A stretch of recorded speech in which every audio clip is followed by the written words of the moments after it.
ផ្លេចហើយស្រុកស្រែ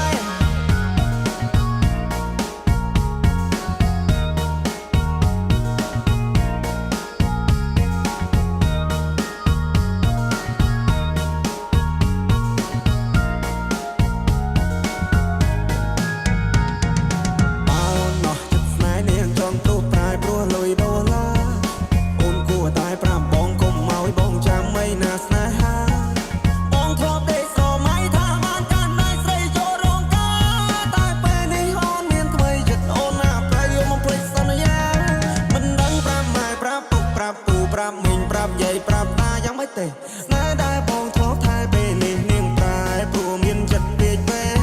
នាងបដូរទិសដៅពីកាត់ទៅត្បូងនាងឲ្យអ្នកថ្មីមកមើលងាយបងនាងច្រេះយកពេញបោះបងចោលស្នេហ៍ហើយបងឈឺរាពេញកន្លងអោក្រមុំមុំបងអើយអូនទៅហើយឆោមយំអូនចូលដីក្រងអូនកុំភ្លេចទូសងសា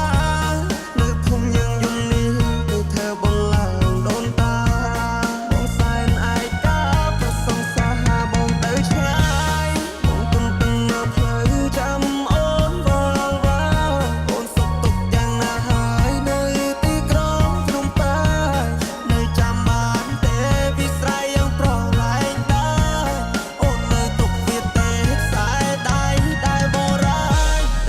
មកបានជួបស្នេហ៍ថ្មីគេត្រូវចិត្តស្រីត្រូវចិត្តមកមកគេតាមចិត្តអូននាំមកដើរលេងនាំមកស្ដាប់ភ្លេងបំភ្លេចគ្រារំសំកុំមកឲ្យកុំតន់ភ្លេចស្រុកស្រែស្រុកយើងវិញជួបជុំពុកម៉ែបងនឹកក្លិនផ្កាដែលបងធ្លាប់ថែចូលឆ្នាំនេះ